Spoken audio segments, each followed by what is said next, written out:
இன்றைக்கி தக்காளி சாம்பார் செஞ்சுக்கிட்டு இருக்கிறேன். கடல மாவு கரைச்சி ஊற்றி இது வந்து சப்பாத்திக்காக பண்ணிக்கிட்டு இருக்கிறேன். நேற்று கோயில் கடைக்கு போயிட்டு வந்தேன். அங்கே திங்ஸ் எல்லாம் வாங்குறதுக்கு எல்லாம் வாங்கிட்டு அப்புறம் ரெடிமேட் சப்பாத்தியும் வாங்கிட்டு வந்தேன். சரி கொஞ்சம் ஃப்ரீயாக இருக்கும் 2 நாளைக்கு அப்படின்னு சொல்லிட்டு. ரெண்டாவது நம்ம பிசைஞ்சு செய்கிறது ஒவ்வொரு நாளைக்கு ஒவ்வொரு மாதிரி வருது. ஒவ்வொரு நாளைக்கு அது பாட்டுக்கு நல்லா வந்துடுது.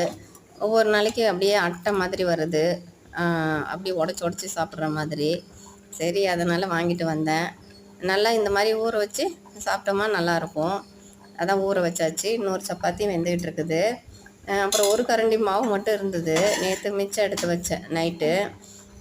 மிச்சம் ஆயிடுச்சுன்ட்டு சரி அதையும் ஒரு தோசை ஊற்றி இந்த சாம்பார் எப்படி இருக்குன்னு பார்க்கலான்னு சொல்லிட்டு எடுத்து வச்சுருக்கிறேன். இதுதான் அந்த சப்பாத்தி, ஆஹா சப்பாத்தி. இதில் வந்து இட்லி மாவும் கூட வருதுன்னு நினைக்கிறேன். இட்லி மாவுமே நல்லா தான் இருக்குது. சரின்னு இன்னொரு சப்பாத்தி ரெடி ஆயிடுச்சு. இந்த குண்டா எப்போவே வாங்கினேன், அப்படியே செட்டாட.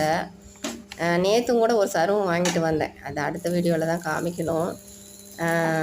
அந்த அலுமினியம் தான். அலுமினியம் தான் எங்கே பார்த்தாலும் வாங்குறது. எனக்கு சில்வர் மேலேயே அவ்வளோ ஆசை இருக்காது. அந்த அலுமினியம்னா எங்கே பார்த்தாலும் என்ன ஒரு மாதிரி வித்தியாசமாக மாடலுக்கு தான் பார்ப்பேன். அந்த மாதிரி வாங்கிட்டு வந்தேன். தோசையும் ஒன்று சுட்டாச்சு. இனிமேல் போய் சாப்பிட வேண்டியதுதான். நல்லா இன்னும் கொஞ்சம்